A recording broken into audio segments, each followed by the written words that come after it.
BBC Sounds. Music, radio, podcasts.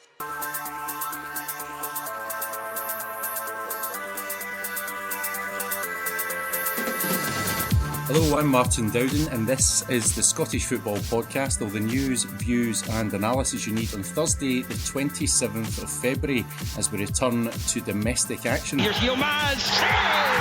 Schmeichel saves! Down low to his left, and Schmeichel hands Celtic the advantage. Problems in goal for Celtic as Kasper Schmeichel faces a spell on the sidelines. It's been a good week, meanwhile, for some Rangers stars. Tavernier takes the corner, and flicked into the net. Rangers lead. Rangers in front, and it is Raskin who flicks it into the far corner of the net. Midfielder Nicolas Raskin earned his first Belgian cap. Plus, it wasn't just the full Scotland side on the end of a heavy defeat this week. A bad week for the national sides continued this afternoon. Scott Gemmell's under-21 side were thumped 6-1 by Iceland. After a 6-1 scudding from Iceland, we discuss what's next for the under-21s. The Scottish Football Podcast from BBC Sport Scotland. Now, I'm joined this morning on the podcast by Moira Gordon, the esteemed football writer from the East, and I'm also joined by Rory Loy, the not so much esteemed former Rangers and Dundee striker. Only joking, Rory. I could feel that coming, Martin, the way you set that up there. Just comes naturally, Rory. I'm sorry, it's just my personality. Anyway, plenty to talk about with Moira and Rory. Let's get straight into it. The talk of the town is Victor Wanyama and Dunfermline. Moira, I'm going to start with you. Did you, as that esteemed journalist, see this one coming? To be honest with you, it's not the name you would pluck out either. Is one of his big signings, but also Neil Lennon has history with this. I mean, when he went to Hibs, he managed to get Effie Ambrose. You know, he brings out guys that maybe others don't see the merit in or see that are past it. And he brings them in and he gets them to do a job somewhere, you know. So Neil Lennon's very good at using contacts, very good at man management. So whether he's had to talk Victor Wanyama out of retirement, because I know he hasn't played or been involved since January, or whether he just saw that he was champing at the bit to get back into Scottish football and jumped on that opportunity, I'm not sure. But it definitely wasn't the one we saw coming. But if he's fit, you know, as I say, he was not played since January, but if he's fit, he's not a bad timing. You know, so give him his due. It could be a masterstroke. Yeah, Rory, what do you make of this? Obviously, he went from Celtic to Southampton for around about 12 million, went to Spurs for around about the same amount of money. He's played at the very highest level. As Moira says, fitness may be an issue there, but on the face of it, it looks like quite the coup. Yeah, I mean, in his heyday, he was a fantastic player, holding midfield player. Around that time, that Celtic player trading model was kind of starting, and that was one of the big ones they moved on. And he went down to England and he did fantastically well. Is he at 35 going to come into Dunfermline and make a difference in a championship relegation battle? You know, he'll do as well as his legs let him do, I think, because he's not obviously played for some time now. So we'll see, but I think his experience will tell, in that midfield area. I think Wanyama will probably see it as a pathway into coaching potentially as well. I'd imagine he'll work closely with Neil Lennon, not only on the pitch, but possibly off the pitch as well. They obviously trust each other, and Wanyama's got a wealth of experience that he can pass on. So I'm sure Neil Lennon will be looking for him to contribute not only on the pitch, but off the pitch as well. I was just doing a little fact checking there, Rory, as you spoke. I think he might be 33, but just to put you right there. Is he only 33, is he? Yeah, I think he might be, which surprised me, I have to say. I thought he was slightly older than that myself. Anyway, Moira, in terms of the sort of razzmatazz that now's been all of a sudden being generated around Dunfermline, Neil Lennon going in there, Victor Wanyama, we've got this game on Saturday where they square up against Scott Brown. I mean, it's unbelievable, isn't it? I mean, that's the thing. You couldn't have picked a better fixture for it as well, just to hype things up even more, you know. Victor going back to face his former captain, former manager. They are going to face, you know, his former captain as well. It's something that's exciting for Dunfermline fans. They probably need it at the moment, you know. I've got a few Dunfermline friends who have been a little bit weary, shall we say, this season. And so at the moment, they're suddenly hyped up again. People are looking to see what the end of the season can bring. And that's what Neil Lennon does when he goes into a club. He excites people, he gets fans excited, he man-manages the players, but he almost man-manages the crowd as well. He gets them excited. And when you're looking to end the season on a high, make sure you're not in that playoff point or the automatic relegation point, then he's the sort of guy that is a coup to bring in, and then especially when he can bring in past friends and bring them in to help him along the way as well. I think the Dunfermline board will be excited by this as well, because if they can get a game out of Victor Wanyama, their season ticket sales, everything just at the right time, it's not a bad move at all. Yeah, I'm just wondering if Lennon might look to the past and look for a Henrik Larsson or something to come in as well. Who knows? But in terms, Chick Young will be the most excited man in the country if he's posted at Somerset Park on Saturday, as he often is. Do you know what? I was thinking about who's going there on Saturday. I don't know yet, but yeah, this will be quite something. I was thinking there, Rory, in terms of the player point of view. If you're in that Dunfermline squad, you've obviously had a challenging season. You've had a couple of changes of managers. What do you think they'll be making? Firstly absorbing, right, Neil Lennon's coming in, but now we've got this guy coming in as well. What do you think that'll do for them? I think it'll, you hear a lot of these days about driving standards and things like that. And whilst it's a bit of a cliche, and we've heard it loads recently, I do believe that can be the case.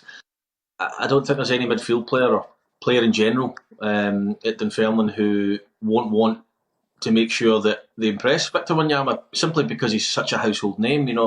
Normally signings come in and it's another signing. Victor Wanyama's not just another signing. He's going to come in and the players will look to him, they'll respect him, and they'll want to impress him. So that will ultimately drive the standards. So I think as well, I think it's a good appointment, the Neil Lennon one, because as I've said before on Sports Sound, I thought that they might go down the route of just getting someone to keep them in the league. Now, you could argue, Neil Lennon is going in to do that. Of course he is, but I do think there's potential there for Neil Lennon to build next season and get them playing an attractive brand of football. My concern for Dunfermline was they would bring somebody in just to get them over the line in terms of staying in the league, and then by October, November time, they would be complaining about the style of play. But I do think there's scope there for Lennon, Victor Wanyama, to be a success story. I really do. Well, it's really interesting, isn't it? As usual, Scottish football delivers, certainly for journalists, Moira. That's all you need, really.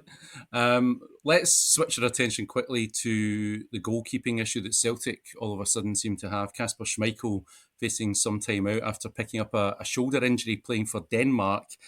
Now, in the face of it, Moira, a big loss for Brendan Rodgers. They've got that big lead, obviously, in the league, but some important games. That's a loss for them. It's a massive loss. I mean, he's been virtually ever present this season. He's got the experience there especially at this time. You want that experience there just to help get everything over the line. They have got the massive lead. They've been, comfortable all season, but when it comes to the nitty-gritty part of the season, you want your most experienced players, more consistent players there. So Brendan Rodgers will be actually, mourning the loss of this for however long it's going to be. And especially the fact that the guys that are coming in, because Kasper has been so consistent, he's been in there every game. I think there's only one game he's not played. So the guys that are coming in, whichever one he picks, they're going to come in there without the game readiness, as it were. So it's going to be interesting to see how quickly they settle in, and how long Kasper will be out and how long they have to actually make do. Rangers have had to do it this season without Butland for a period. It's now going to be Celtic. They're going to have to do it and show that they have a squad there in every position, including the goalkeeper, to actually get them through the season. Yeah, Rory, is this maybe picking up what Moira's saying? I think it's likely to be Viljami Sinisalo who comes in. He's only had one appearance so far. Does this maybe back up the idea that a manager might want to give a goalkeeper a bit more experience as the season unfolds in case this sort of thing happens? I mean, it's been a busy schedule for Celtic, and I think in an ideal world, Brendan Rodgers would have liked to have given Sinisalo more minutes.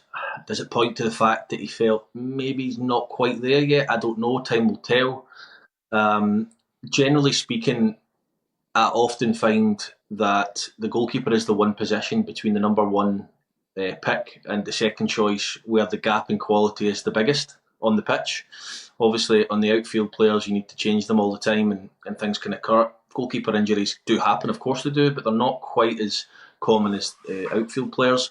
So there will be a big gap in difference between Sinisalo and Schmeichel, not just because of the quality of Schmeichel, but also the experience as well, which can be very, very important at times. So look at Sinisalo's opportunity, but it's an unforgiving position as well, is what I would say, because any mistakes and it ends up in the goal. So he needs to instill trust and belief in his teammates, himself, and the supporters from the first or second appearance, should I say. Moira, what do you make of this sort of media storm in Denmark around Schmeichel, where a journalist apparently criticised his weight? Yeah. That's unusual. The thing is one of those ones where obviously no player likes it. I don't think anybody really likes it when you go over the score and start making it a personal attack. There's elements of, if somebody's talking about their weight up to a point saying they look unfit, that's fair comment, I think, if it's affecting their gameplay. But if it's just an attack for the sake of an attack in the cheapest form of it, then it's quite right that players and managers will come out and have a go at that. I think players are very understanding the whole way the media if you criticise an element of their play, because players know themselves whether they've had a good game or a bad game. But when you start making a personal attack, and some of this stuff was definitely, over the line, then it rebounds in a really bad way, because all you do is get all the players against you, you get managers against you, and if that's something that you're willing to stick your neck in a block for over an element of play or something that's going wrong with the player's performance, then as a journalist you have to do that and you take the flak sometimes. But when it's over something like mean and silly, like just criticising somebody's weight or, likening it to illnesses or people suffering, with disabilities, then I think it's, there's definitely I think it's fair game that there's been, a backlash against the journalists, and I think they'll probably be sitting, if they've got any sense, already sitting regretting every minute or every word they wrote at that point. So, as I say, as a journalist, you take flak sometimes when you criticise a performance, but when it's a personal attack, it's only fair, and you'll find that the people in the game will circle the wagons, and it's not going to benefit you. It's a cheap dig, but with no long-term reward. Okay, let's chat about two Rangers players who've had a pretty good week. The first of those was Nicolas Raskin. He made his international debut for Belgium during the break, I think coming on as a sub in the first game, but then starting and seemed to really make an impact for Belgium. He seems to be really flourishing after a slow start to the season. Rory, what do you make of his contribution now to Rangers and what that week or experience with Belgium might do for him as a player? To think he wasn't an automatic pick earlier this season is quite something. I think you have to give Barry Ferguson credit. I do. I know it's only been a few weeks, and I'm not saying that he's the reason that Nico Raskin's in the Belgium squad, but it is, and I've touched on it already, a cliche, but that whole idea of driving standards, of instilling that little bit of belief and that winning mentality. You've seen a side of, and I'm not saying he never showed it under Philippe Clement, but the consistency he's shown with it since Ferguson's come in has been quite something. So I do think he deserves credit in terms of the mental side of the game. And then we already know he's got ability. So, he's shown that in abundance over the last 3 months. He's wore the armband, which I think as well has probably boosted his confidence. On top of that, he gets in the Belgium squad and he's contributing. I read a Belgian journalist saying, he's miles off, where he needs to be a first pick for Belgium in terms of the midfield. Well, he's went in and started the game and played well and shown up well. So, look, I do think at the age he's at, with the quality he has, there's potential there for him to go on and have a really, really good, not only club career, but international career as well. Moira, I wonder what your thoughts are briefly on Nico Raskin, but also Václav Černý, who's obviously been a standout for Rangers this season, scored for the Czech Republic, albeit it was against Gibraltar, but by all accounts he was a standout there as well.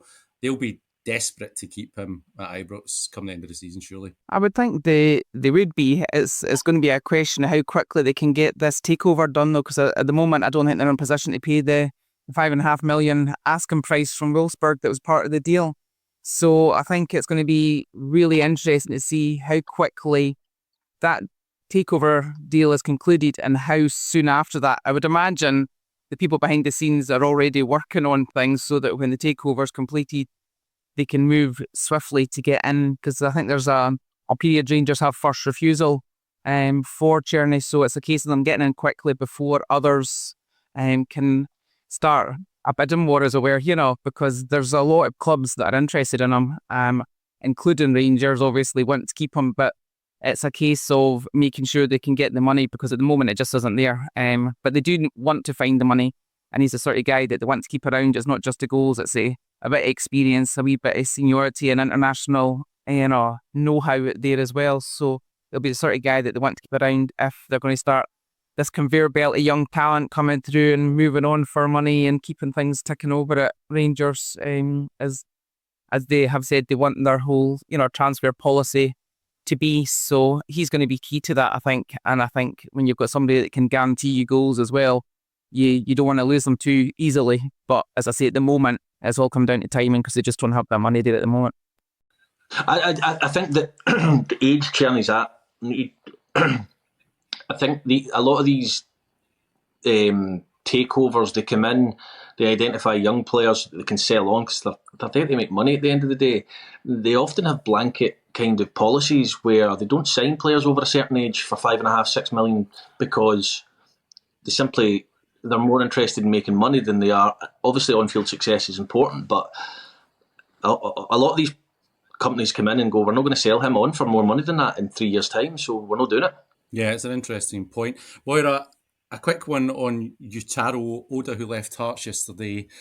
He was someone that he just didn't quite make an impact, did he? After I think it was about 2 years he was there. No, it was one that you thought maybe just required a bit of time to adapt to Scottish football and would then maybe get up and running. He had pace, he showed in flashes what he could do, but it just wasn't consistent enough.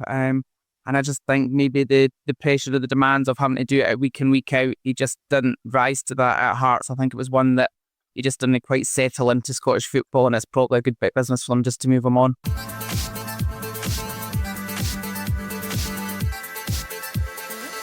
Okay, as if Sunday night wasn't bad enough for Scotland, the under-21s lost on Tuesday 6-1 to Iceland. Now, I'm going to ask you a very simple question, Rory. Are the pathways working to the full national team? The 21s is a strange one. I mean, I think it would be foolish of me to say no to answer that question straight away.